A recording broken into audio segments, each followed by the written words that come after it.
안녕하세요. 뼈아대 고영선 작가입니다. 여러분 반갑습니다. 오늘 여러분과 나눠볼 이야기의 주제는 가깝고 편한 상대일수록 예의를 지켜야 한다 라는 제목으로 한번 이야기를 해보도록 하겠습니다. 제 개인적인 지론이기도 하고요. 어떤 사람이 얼마나 성숙하냐, 인격이 훌륭하냐 라는 걸 평가할 때 제가 생각하는 잣대입니다. 이 사람이 가깝고 편한 상대를 정말 예의 있게 대하는구나. 예를 들어서 친한 친구들, 부모님, 자녀, 그리고 뭐 부부관계, 그리고 부하 직원 등등 이런 사람들을 어떻게 대하는가가 제가 생각하는 이 사람의 어떤 성숙도를 드러내는 것이 아닌가라는 생각을 많이 하게 됩니다. 근데 쉽지 않아요. 가깝고 편한 상대일수록 예의를 지키는 게 쉽지 않습니다. 반대로 무례해지기는 쉽습니다. 왜 그러냐면 여러분 생각해 보세요. 친한 친구나 뭐 부모님과 자녀, 부모님이 뭐 엄한 부모님이 아닌 경우에는 여러분이 그 사람들과 대화를 하거나 행동을 할 때 자기 검열을 합니까? 하지 않죠? 그렇죠? 근데 뭐 처음 봤거나 내 상사거나 할 때에는 어떻죠? 여러분이 말을 할 때 자기 검열을 하잖아요. 때문에 무례해지기 쉽진 않죠. 근데 가깝고 편한 상대일 때는 내가 행동하는 거에 대해 생각을 안 하다 보니까 어느 순간 자기도 모르게 예의를 상실해버리는 모습을 보일 때가 많이 있습니다. 물론 가깝고 편하기 때문에 그런 거를 매일 자기 검열을 할 필요가 없죠. 그렇기 때문에 편한 상대인 거니까. 그런데 이걸 아예 하지 않으면 어떻게 된다? 예의 상실, 무례함 증가하는 모습을 자신이 발견할 수도 있다는 것이죠. 게다가 그런 상대들은 내가 무례하게 행동할 때 잘 얘기를 하지 않습니다. 친하니까, 편하니까 뭐 그럴 수도 있지 하고 넘어가는 경우가 많아요. 그러다 그런 앙금이 터지는 거죠. 여러분 직장 생활을 하실 때 부하 직원이 여러분한테 부장님 무례합니다 라는 것이 어디 있어요. 과장님 무례하네요. 선배님 무례합니다 하는 경우는 없잖아요. 그렇죠? 그래서 가깝고 편한 상대일수록 예의를 지키는 게 되게 어렵습니다. 그래서 이게 이제 가깝고 편한 상대한테 매번 그렇게 생각할 필요는 없지만 제 생각은 한 반년에 한 번 정도는 자기 점검을 할 필요가 있지 않나. 내가 우리 부모님한테, 친한 친구들한테, 자녀한테, 배우자한테, 부하 직원한테 어떻게 행동하는 거에 대해서 한번 점검해서 메타인지를 높일 필요가 있지 않나라는 생각이 듭니다.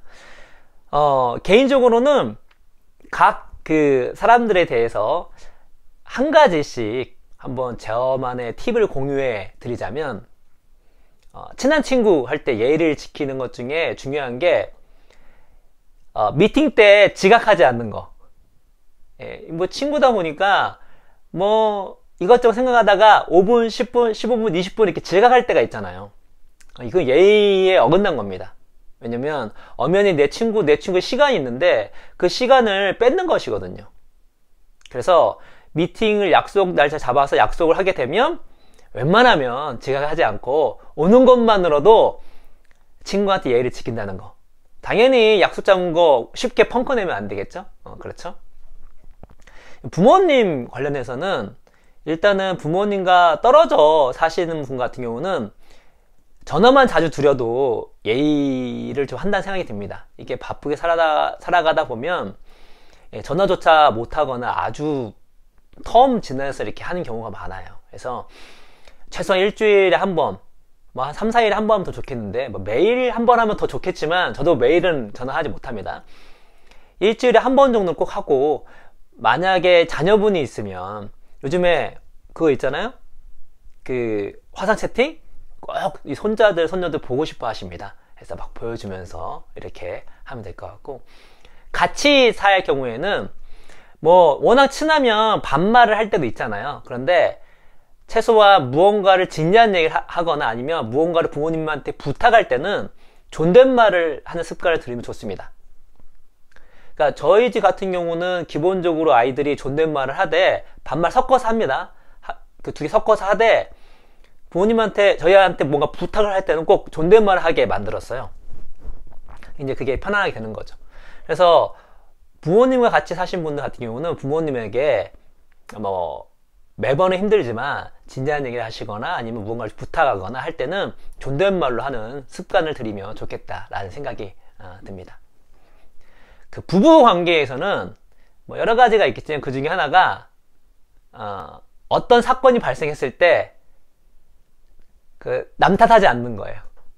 그러니까 이제 집안에 어떤 일이 벌어지면 내가 뭐가 문제인가 라고 생각하기보다 우리 남편이 우리 그 와이프가 뭘 잘못했나 그 생각을 바로 들 때가 많이 있습니다. 이면 그런 것들이 자기 방어를 하기 위해서 자연스럽게 나오는 것이거든요.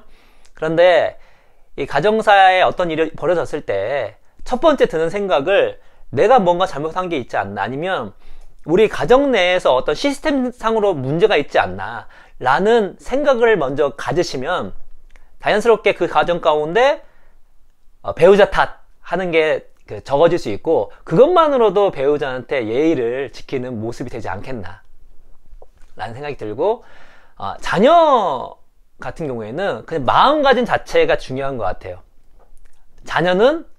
아이들은 내 것이 아니다. 이게 되게 중요해요. 이게 내가 자녀를 낳기 때문에 자기도 모르게 은근히 자녀는 내 것이라는 생각을 갖고 있습니다. 내 것이라는 생각을 갖게 되면 어떻게 되죠? 내 마음대로 하려고 하는 그런 말과 행동이 나와요. 혹은 마음대로 했을 때에 별로 죄책감이 없습니다. 왜 내 건데? 그렇죠? 그 아이는 그 아이만의 본연의 가치가 있고 특징이 있고 개성이 있습니다. 그렇죠?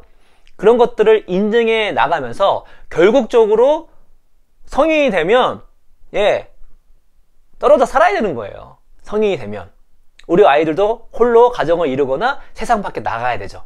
그렇죠?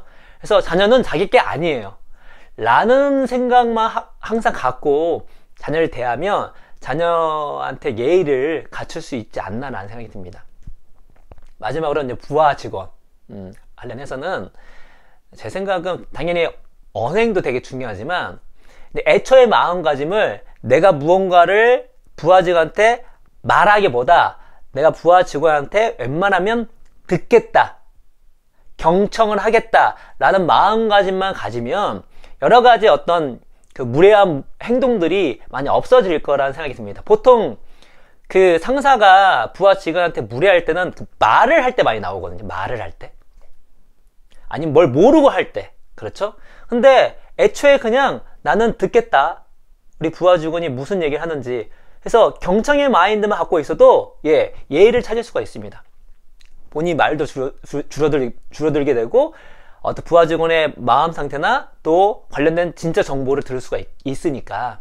그래서 부하 직원을 대할 때는 듣는다. 실제로 여러분 회의를 할 때, 회의 시작할 때 리더가 자기 생각을 먼저 말하는 순간 그 회의는 끝납니다.